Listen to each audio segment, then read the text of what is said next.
오늘 본문 말씀을 가지고 그를 찬송하라라는 제목으로 은혜를 나누고자 합니다. 성도 여러분, 제가 질문 하나 퀴즈 내보겠습니다. 하나님께서 우리를 만드신 이유가 무엇인지 아시죠? 맞습니다. 우리 교회 성도님들은 다 알고 계시네요. 하나님께서 우리를 만드신 이유는 바로 찬송하게 하려 하시기 위해서 만드셨다라고 이사야 43장 21절에 나와 있습니다. 제가 한번 읽어보겠습니다. 이 백성은 내가 나를 위하여 지었나니 나를 찬송하게 하려 함이니라. 그렇습니다. 하나님께서 우리 인간을 지으실 때 주를 찬송하게 하시려는 목적을 가지고 계셨습니다. 이것은 우리 존재의 근본적인 이유이며 우리가 이 땅에서 숨쉬고 살아가는 궁극적인 목적입니다. 오늘 본문 역시 찬송하리로다 라는 강력한 선언으로 시작합니다. 이것은 성도들끼리 의뢰 주고받는 권면이나 인사가 아닙니다. 이것은 에베소 교회 성도들뿐만 아니라 오늘 이 자리에 있는 우리 모두에게 주시는 하나님의 명령이며 우리가 이 땅에 존재하는 이유를 알려주고 있는 것입니다. 우리는 살아가면서 많은 것들을 찬송하고 높입니다. 어떤 이들은 자신의 성공을 자랑하고 어떤 이들은 자녀들의 성취를 높이며 또 어떤 이들은 물질적 풍요나 사회적 지위를 과시합니다. 현대 사회는 우리들에게 끊임없이 무언가를 자랑하고 높이라고 부추깁니다. 그러나 사도 바울은 오늘 본문을 시작하면서 우리가 진정으로 높여야 할 대상이 누구인지를 분명하게 밝히고 있습니다. 바로 우리 주 예수 그리스도의 하나님 아버지이시다라고 말하고 있습니다. 그런데 여기서 우리가 주목해야 할 것이 있습니다. 찬송이라는 단어 의미입니다. 생각보다 많은 분들이 찬송이라는 말을 들으면서 자연스럽게 노래를 떠올리십니다.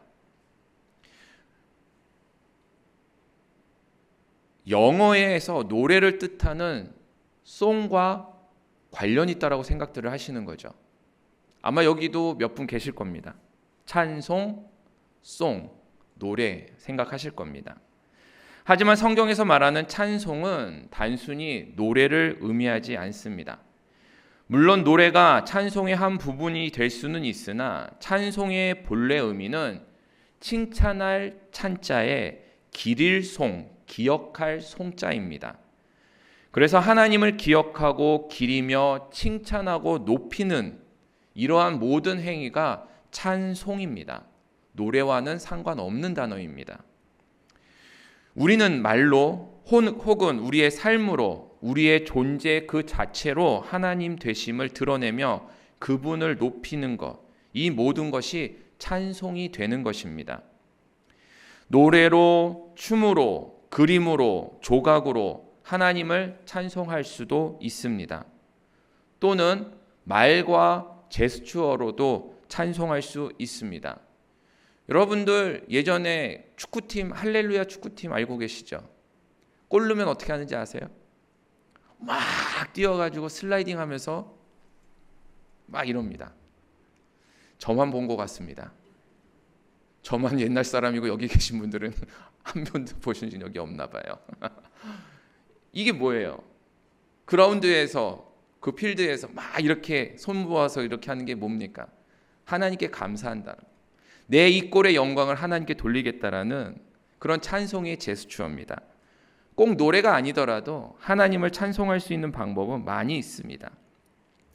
또한 주일 예배뿐만 아니라 일주일 동안 직장과 가정과 이웃과 동료들에게 보여주는 나의 삶이 모두 찬송이 될 수 있다라는 것을 기억하시기 바랍니다.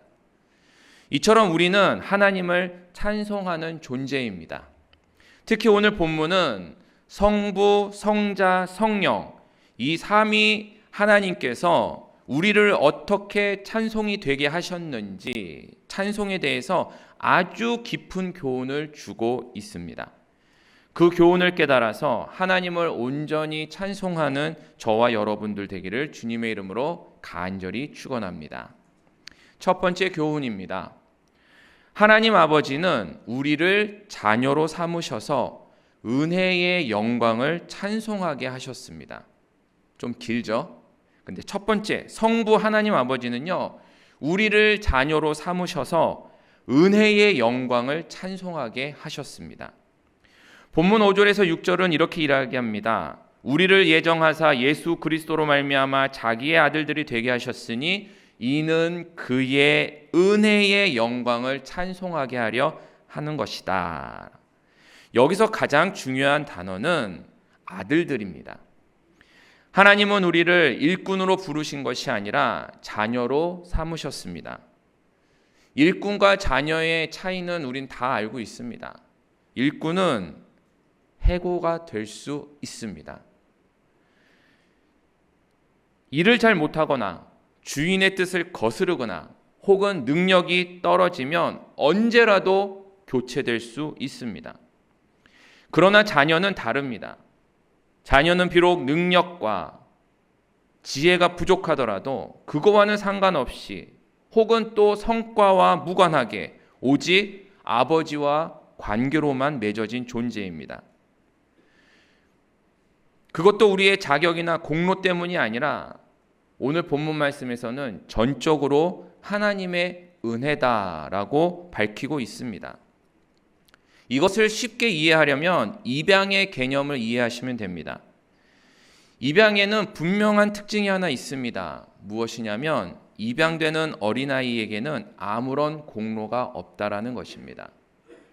혹시 입양 과정을 옆에서 지켜보신 적이 있는지 혹은 그 과정을 들어보신 적이 있는지는 잘 모르겠지만 제가 옆에서 들어보니까 입양의 과정 가운데에 아이를 고를 수 있는 그 어떠한 결정권이 없습니다. 여자아이, 남자아이 혹은 연령 이러한 것들이 부모가 결정할 수 있는 것은 없습니다. 거기에서 정해주는 대로 아이를 받는 겁니다. 부모가 전적으로 선택하고 책임지고 끝까지 품는 것입니다. 내가 어떤 아이를 받더라도 이 아이를 책임지겠다. 아이가 똑똑해서 예뻐서 재능이 있어서 입양되는 것이 아니라 비록 장애가 있더라도 나는 이 아이를 입양해서 키우겠다라는 부모의 사랑과 결단만으로 입양이 이루어지는 것입니다. 이와 마찬가지로 우리는 본디 죄의 노예였습니다.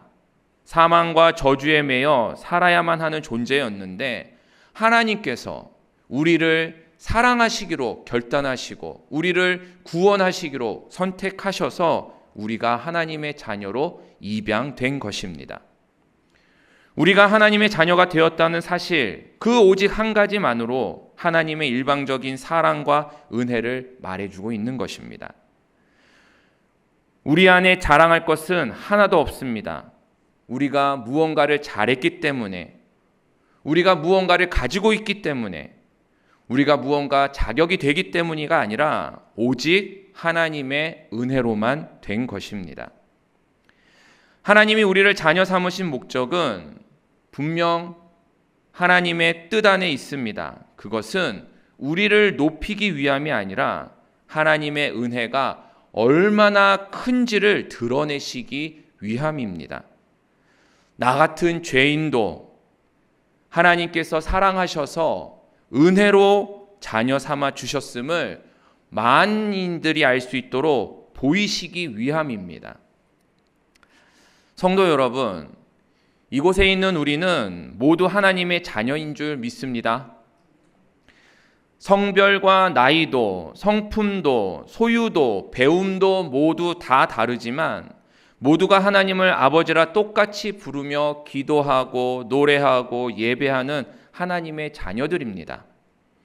우리가 이 자리에 모인 것만으로도 하나님의 은혜의 영광을 찬송하는 것임을 믿으시기 바랍니다. 하나님께서 우리를 자녀 삼으심이 바로 거기에 있습니다.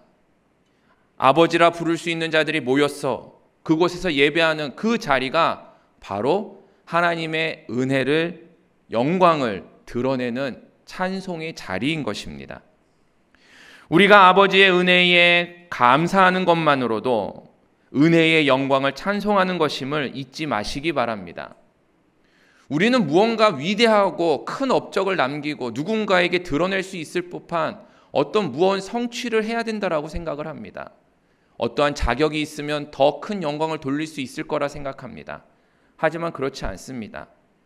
하나님께서 나를 구원하여 주셔서 자녀 삼아 주신 것이 하나님의 은혜임을 드러낼 수 있는 것, 그것으로 감사하며 그것으로 영광 돌릴 수 있는 것, 그것이 바로 하나님을 찬송하는 것임을 우리는 잊지 말아야 할 것입니다.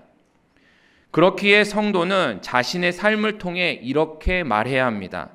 내가 나 된 것은 하나님의 은혜입니다.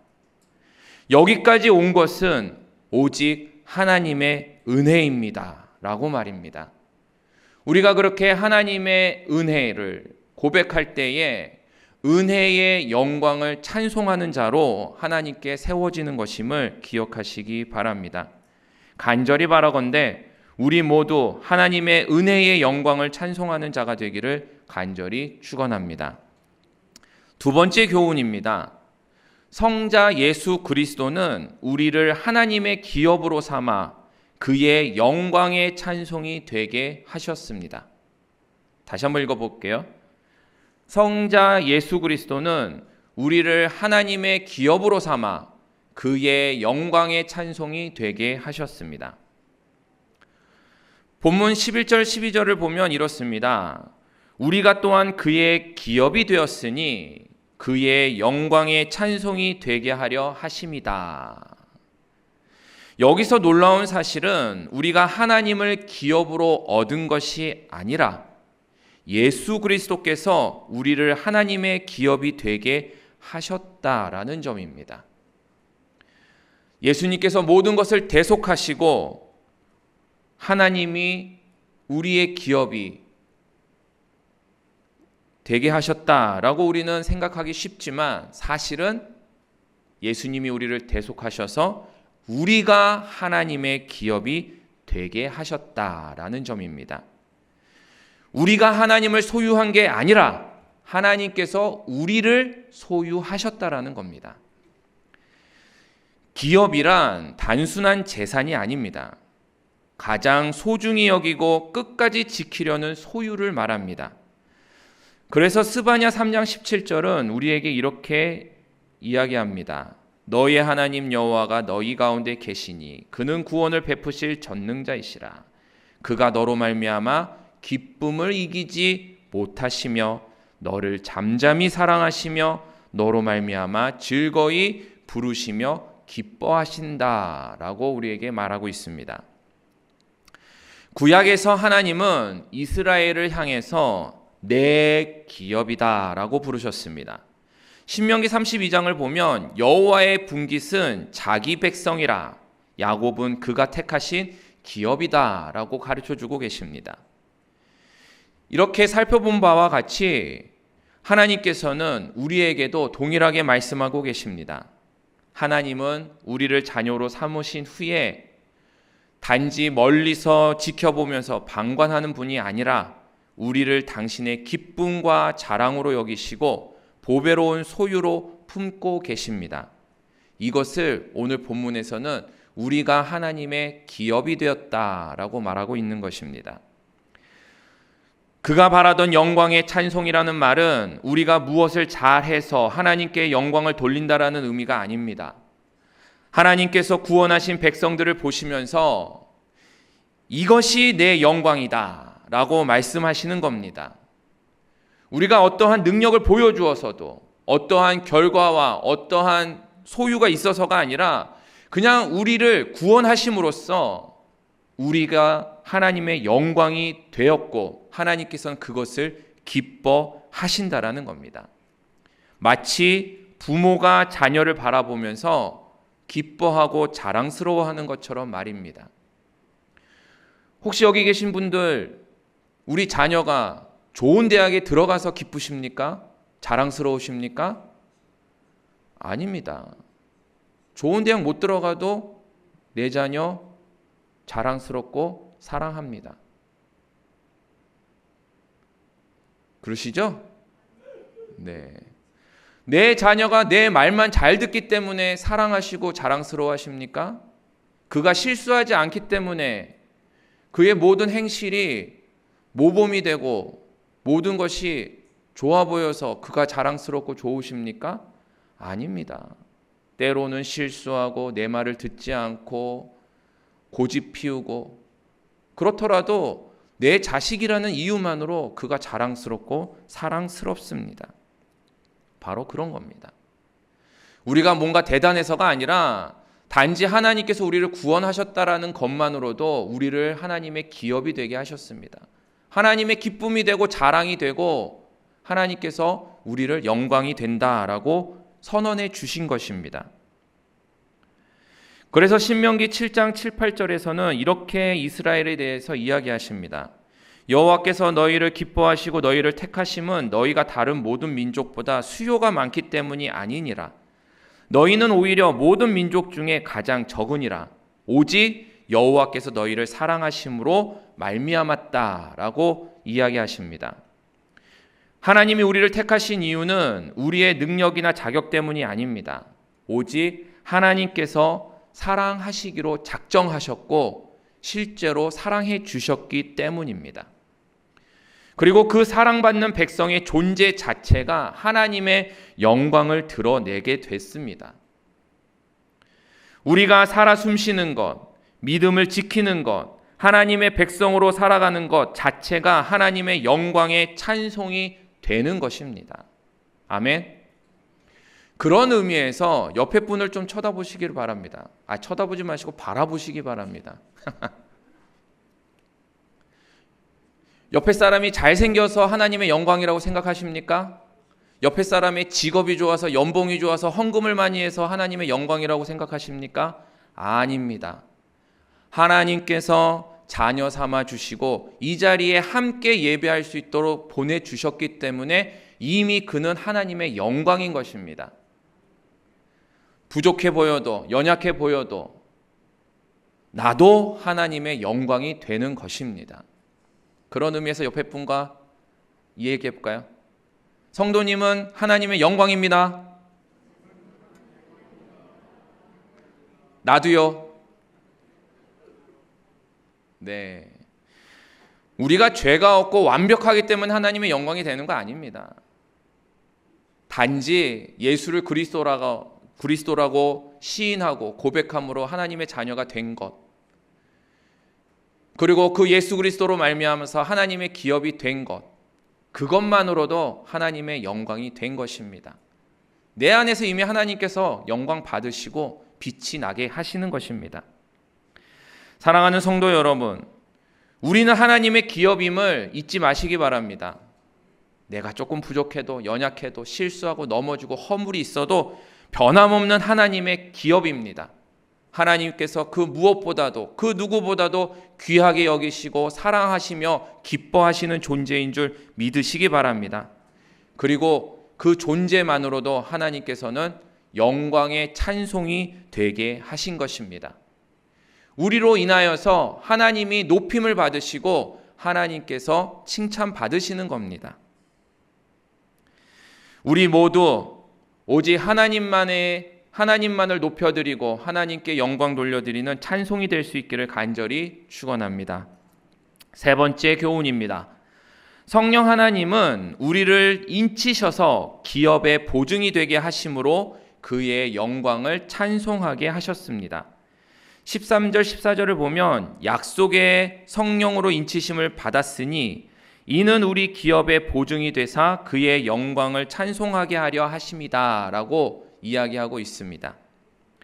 여기서 중요한 점은 이겁니다. 성령으로 기업의 보증을 주신 것 자체가 이미 하나님의 영광을 드러내는 사건이다라는 겁니다. 인치다라는 말은 도장을 찍는 걸 말합니다. 이 사람은 내 것이다 라고 하나님께서 공식적으로 선언하신 겁니다. 고대 사회에서는 도장은 소유권과 권위의 상징이었습니다. 그래서 주인이 양이나 염소 같은 가축의 몸에 인두로 도장을 찍으면 그것은 변경할 수 없는 소유권이 되었습니다. 이것은 사람에게도 마찬가지였습니다. 노예나 여러 가지 일들로 인하여서 도장을 찍게 되면은 사람에 대한 소유권도 변할 수 없게 되는 것이죠. 예수님은 제자들에게 성령께서 하시는 일에 대하여서 가르쳐 주셨습니다. 성령님은 성도들에게 주의 말씀이 생각나게 하시고 그 말씀을 가르치시기도 하고 때로는 말씀 가운데 책망하시기도 하고 그 말씀을 증거하시기도 합니다. 게다가 성령께서는 성도들을 위로하시고 인도하시며 권능으로 주시기도 하십니다. 그런데 본문에서와 같이 성령이 우리 안에 오셨다라는 사실은 인치심으로 보증이 되어 성도들에게 확신을 주시고 우리를 흔들리지 않게 붙들어 주신다라는 것을 우리는 잊어서는 안 됩니다. 성령님이 계시기 때문에 성령께서 충만하게 역사하실 때에 우리의 믿음은 흔들리지 않습니다. 그렇게 성령께서 우리 가운데 오셔서 인치심으로 보증하는 것, 우리의 믿음을 확신이 되게 해주시는 것, 그것 자체야말로 하나님이 얼마나 신실하시고 인자하시며 능력 있는 분이신지 드러내기 위함입니다. 놀라운 것은요, 의심이 많던 도마도 또 예수님을 부인했던 베드로도 성령 충만하게 되니까 그들의 믿음이 확신이 되어서 죽음도 불사하는, 그렇게 죽음을 각오하고 주의 복음을 전했던 사도들이 된 것입니다. 성령의 역사, 성령께서 우리 가운데 주시는 그 확신은 정말 하나님께서 살아계시며 신실하시고 능력 있으시다라는 것을 우리에게 강력하게 보여주고 계신 겁니다. 그것만으로도 하나님의 영광이 드러나는 일이고 그것만으로도 하나님께서 찬송 받으시는 것입니다. 성도가 끝까지 믿음을 지킬 수 있다라는 것, 고난 속에서도 하나님을 놓지 않고 끝까지 붙잡을 수 있다라는 것, 넘어져도 다시 일어나서 주님께로 돌아올 수 있다라는 것, 이 모든 것이 오직 성령께서 우리 가운데에 인치심으로 하나님의 이름을 빛나게 하시며 그분을 높이는 찬송이 되게 하시는 것입니다. 그래서 성령님께서 주신 구원의 확신, 흔들리지 않는 믿음, 끝까지 가게 하시는 그 은혜 자체가 우리 삶에 드러나는 하나님의 영광이요 찬송임을 믿고 오직 그 하나님의 능력이 나타나는 우리의 삶이 되기를 간절히 축원합니다. 간절히 바라건대 어떤 시련과 고난과 고통이 와도 성령 안에서 믿음만을 가지고 늘 걸어가는 저와 여러분들 되기를 간절히 축원합니다. 어떠한 상황이 오더라도 절대로 낙심하지 말고 좌절하지 말고 의심하지 말고 믿음을 붙잡는 것, 그것만으로도 성령의 확신이고 성령께서 하나님의 영광을 찬송케 하시는 모습임을 잊지 말아야 할 것입니다. 말씀을 맺습니다.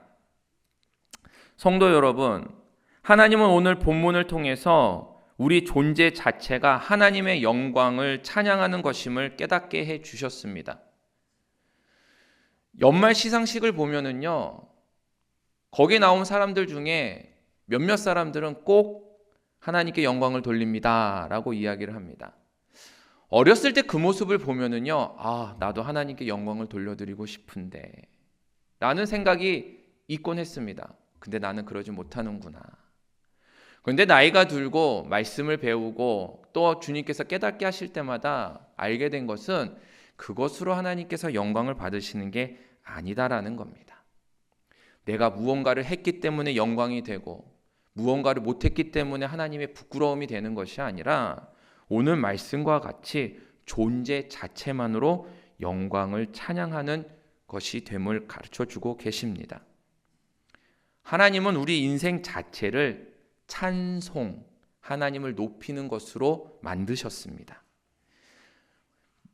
이렇게 이해하시면 쉬울 것 같습니다. 마치 우승한 선수에게 주어지는 트로피와 금메달과 같이 우리를 만드셨다라는 겁니다. 여러분, 우리가 TV를 보다 보면은 어떤 선수들의 집이나 또 어떤 탤런트들의 집을 보면은요, 그들이 수상했던 트로피들이 쫙 진열되어 있습니다. 메달이 걸려져 있고요. 상장이 쭉 붙어져 있습니다. 그것을 보면서 그들은 얼마나 자랑스러워하고 기뻐하는지 모릅니다. 우리가 봤을 때는 다 그게 그거고 우리는 사실 별 관심도 없잖아요. 그런데 이건 어디서 받은 것이고 이건 누가 준 것이고 이것은 왜 받은 건지 이게 뭔지 그런 것들을 쭉 기억하면서 그것 자체만으로도 스스로에게 큰 영광과 기쁨이 되게 하는 겁니다. 트로피와 금메달 이러한 것들은 존재만으로도 그 선수의 노고와 재능과 실력과 업적을 드러내는 것이고 영광을 드러내는 겁니다. 우리가 바로 그러한 존재입니다. 우리는 아무것도 한 것이 없지만 트로피가 뭔가 대단한 일을 한 건 아니잖아요. 그냥 빛나는 그 자리에 있을 뿐입니다.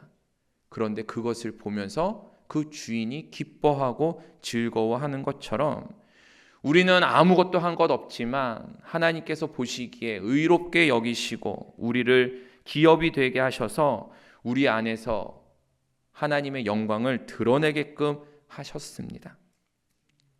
우리가 하나님의 자녀로 구원을 받아 하나님의 기업이 되어 확신을 가지고 살아가는 그것만으로도 하나님의 자랑이 되었고 기쁨이요 영광이 되게 하신 것입니다. 메달과 트로피가 한 것은 아무것도 없습니다. 우리가 무언가를 해야 하고 늘 성공하고 무언가를 성취해야 하는 것이 아님을 의미합니다. 더욱이 나를 드러내며 나를 자랑하고 과시하는 것은 더더욱 있어서는 안 될 것입니다. 우리는 아무것도 아닌데 우리 존재 자체가 하나님의 영광의 찬송이 되게 하셨습니다. 그러므로 우리의 삶이 이러한 찬송으로 가득할 수 있기를 간절히 축원합니다. 이제는 하나님 앞에 영광을 돌릴 때에 다른 것이 아니라 나를 자녀 삼아 주신 은혜만을 기억하면 됩니다. 나를 하나님의 기업으로 삼아 주신 그 사랑을 감사하면서 하나님을 기뻐할 수 있으면 됩니다. 확고한 믿음 주신 성령님의 인치심을 의지하며 날마다 하나님께 영광 돌릴 때에 하나님께서는 우리의 찬송을 받으시고 우리가 하나님의 찬송이 되게 하시는 것입니다. 간절히 바라건대 우리는 하나님의 트로피입니다. 하나님의 금메달입니다. 우리가 있는 것만으로도 하나님이 기뻐하심을 기억하며 하나님께 찬송과 영광 올려드리는 주의 귀한 백성들 되실 수 있기를 간절히 축원합니다.